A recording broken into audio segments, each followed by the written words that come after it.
사랑하는 여러분, 우리가 계속해서 묵상하는 레위기 말씀에 이 바로 희년 사상을 우리에게 강조해주고 있습니다. 그래서 이사야 61장 1절 말씀도 보게 되면 우리 주님께서 이 땅에 오신 것은 자유를, 억눌린 자에게 자유를, 보지 못하는 자에게 눈먼 자를 보게 하고 눌린 자를 자유케 하고 은혜의 해를 전파하게 하려 함이라 그랬습니다. 예수님이 이 땅에 오신 것도 바로 희년 사상이라고 하는 것이죠. 사랑하는 여러분, 하나님께서 예수 그리스도로 말미암아, 고엘이신 예수 그리스도로 말미암아 우리를 자유케 하셨습니다. 우리가 이 땅을 어떻게 살아가야 합니까? 우리가 이 세상에 죄의 노예가 아닌 자유자로 살아야 하는 것입니다. 이 세상 가치에 속해 있는 자가 아니라 하나님 나라의 가치를 따라가는 삶, 이것이 바로 우리가 이 땅을 살아가야 되는 삶의 내용인 것입니다. 또한 그런가 하면 희년을 선포하신 예수 그리스도, 회복과 자유를 선포하신 예수 그리스도를 닮아 우리 또한 억눌리고 가난하고 억압되어 있는 사람들에게, 이 세상의 가치에 짓눌려 있는 사람들에게 하나님 나라의 삶을 살아갈 수 있도록, 영원한 생명을 누리며 살아갈 수 있도록 우리가 그들을 자유케 해야 될 사명이 또한 있는 것입니다. 저와 여러분 모두가 정말 자유케 하는 이런 놀라운 복으로 많은 사람들의 눈물을 닦아주고 그들에게 기쁨과 또 영원한 생명을 가져다주는 삶이 되기를 원합니다. 우리 함께 그 말씀을 주시는 주님 앞으로 나아가겠습니다.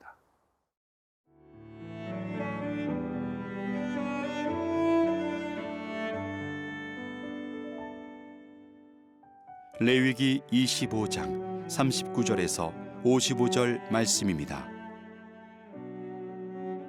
너와 함께 있는 네 형제가 가난하게 되어 네게 몸이 팔리거든 너는 그를 종으로 부리지 말고 품꾼이나 동거인과 같이 함께 있게 하여 희년까지 너를 섬기게 하라. 그때에는 그와 그의 자녀가 함께 네게서 떠나 그의 가족과 그의 조상의 기업으로 돌아가게 하라. 그들은 내가 애굽 땅에서 인도하여 낸 네 종들이니 종으로 팔지 말 것이라. 너는 그를 엄하게 부르지 말고 내 하나님을 경외하라. 내 종은 남녀를 막론하고 내 사방 이방인 중에서 취할지니 남녀 종은 이런 자 중에서 사올 것이며 또 너희 중에 거류하는 동거인들의 자녀 중에서도 너희가 사올 수 있고 또 그들이 너희와 함께 있어서 너희 땅에서 가정을 이룬 자들 중에서도 그리할 수 있은즉 그들이 너희의 소유가 될지니라. 너희는 그들을 너희 후손에게 기업으로 주어 소유가 되게 할 것이라. 이방인 중에서는 너희가 영원한 종을 삼으려니와 너희 동족 이스라엘 자손은 너희가 피차 엄하게 부리지 말지니라.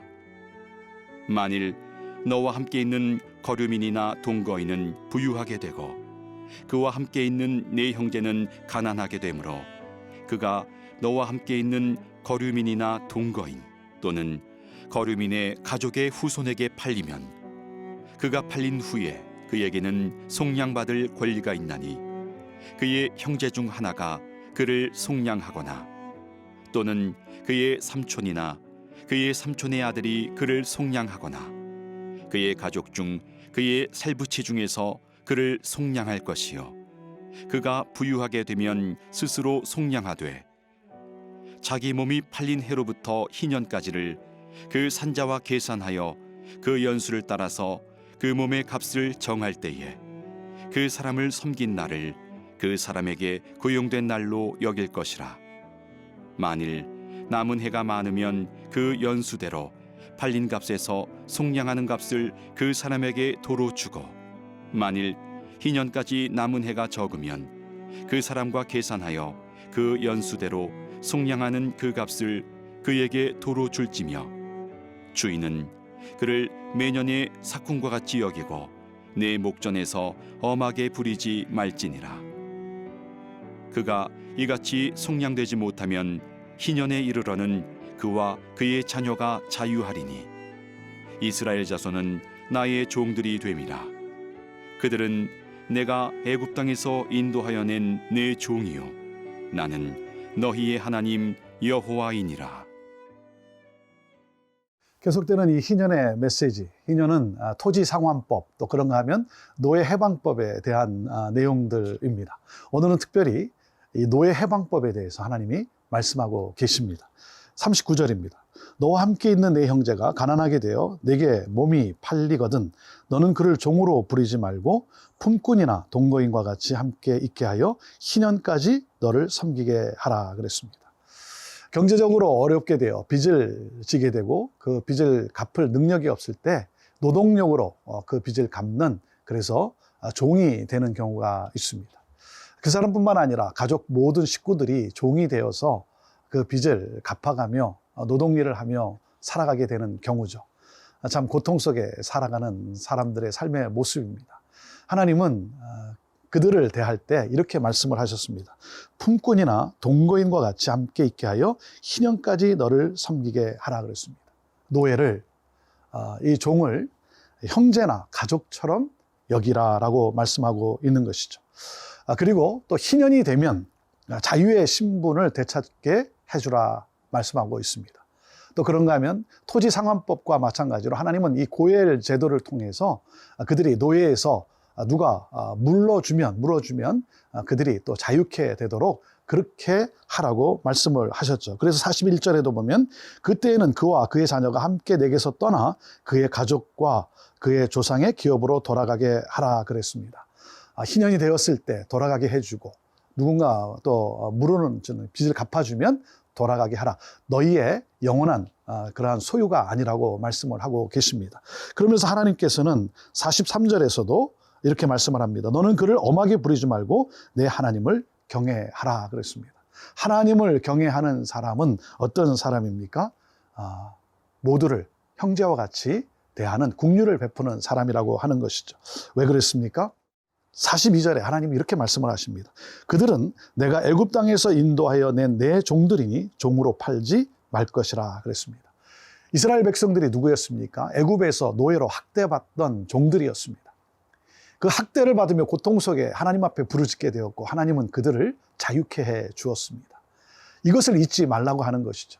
너가 결코 주인의 입장에서 너도 함부로 대하지 말라고 하는 것이죠. 너가 학대받던 때를 기억하고, 그렇기 때문에 너는 그러한 학대를 행하는 자의 자리에 서서는 결코 안 된다라고 하는 것이죠. 너가 있는 권력과 너가 있는 재력을 가지고 다른 사람을 억압하고 착취해서는 안 된다는 것입니다. 왜냐하면 그들은 또한 모두는 나의 종이요 나의 백성이라고, 하나님께서 당신의 핏값으로 건져낸 그러한 하나님의 사람이기 때문에 그렇습니다. 그래서 하나님을 경외하는 사람은 서로를 존귀하게 여기는, 상대방을 존중하는 그러한 삶을 살아간다라고 하는 것이죠.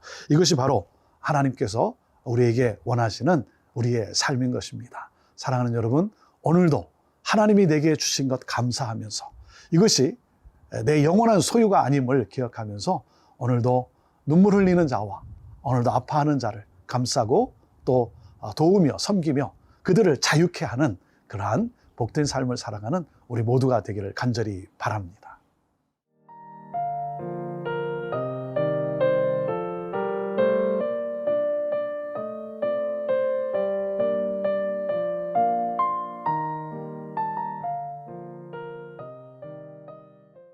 사랑하는 여러분, 우리가 살 길, 우리가 행복한 삶을 살 길은 바로 희년 정신에 있다는 것입니다. 희년은 우리를 살게 하는 것이고 우리를 복되게 하는 삶인 것입니다. 그래서 우리가 이 희년 정신을 우리가 배워야 되고 희년의 윤리를 우리는 배워야 하는 것입니다. 하나님께서 그래서 이 희년 제도, 토지 상환법과 마찬가지로 이 노예 상환법에 대해서도 하나님이 동일하게 말씀하고 계시는 것이죠. 47절 말씀입니다. 만일 너와 함께 있는 거류민이나 동거인은 부유하게 되고 그와 함께 있는 내 형제는 가난하게 되므로 그가 너와 함께 있는 거류민이나 동거인 또는 거류민의 가족의 후손에게 팔리면, 경제적 어려움으로 빚을 지고 그래서 노예로 팔리게 되면 어떻게 하라고 말씀하고 계십니까? 48절, 그가 팔린 후에 그에게는 속량받을 권리가 있나니 그의 형제 중 하나가 그를 속량하거니와 49절, 또는 그의 삼촌이나 그의 삼촌의 아들이 그를 속량하거나 그의 가족 중 그의 살부치 중에서 그를 속량할 것이요 그가 부유하게 되면 스스로 속량하되 그렇습니다. 자기가 갚을 수 있으면 갚게 해서 다시 자유케 하라는 것이죠. 아니면 토지상환법과 마찬가지로 이 고엘 제도를 하나님이 동일하게 적용해서 노예에서 해방케 하는 그러한 제도를 마련해 놓은 것입니다. 그런데 여러분, 가까운 형제로서 또 가까운 친족으로서 이렇게 물은다고 하는 것, 이게 쉽지가 않죠. 왜냐하면 경제적 손실이 주어지는 것 아닙니까? 내가 누구를 위해서, 가까운 형제를 위해서 갚아준다는 것, 나의 경제적 손실을 초래하고 마는 것이죠. 그렇기 때문에 그것에 대해서 꺼려할 수도 있을 것입니다. 하지만 하나님께서 우리에게 원하시는 것은 바로 누구든지 긍휼히 여기는 마음을 갖고 살라고 하는 것입니다.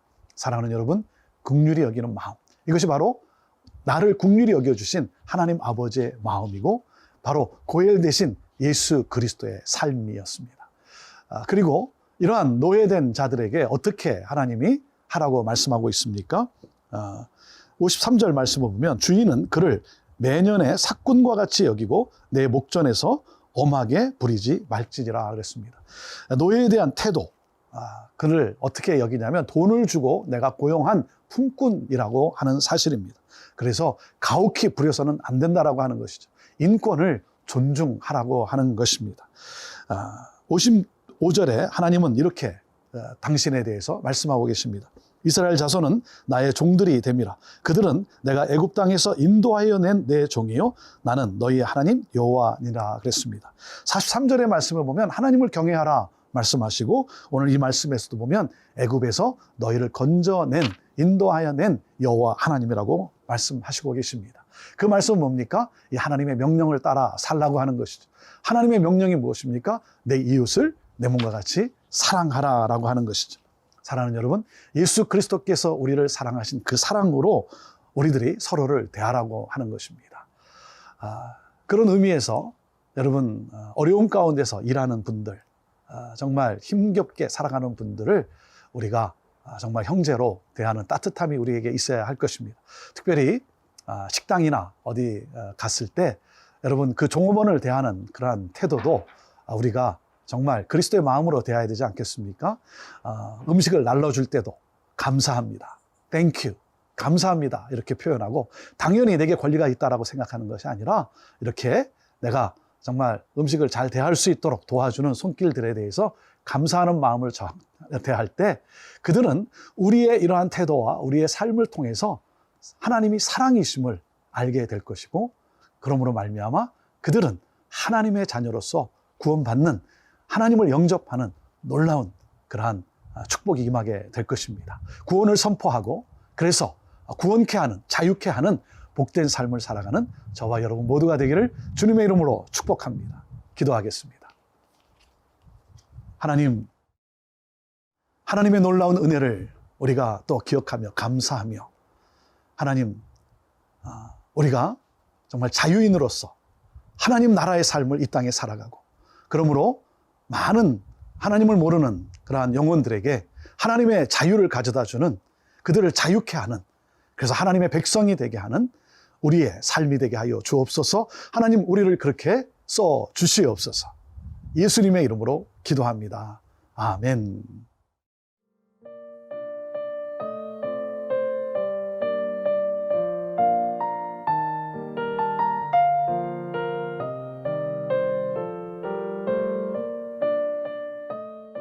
이 프로그램은 시청자 여러분의 소중한 후원으로 제작됩니다.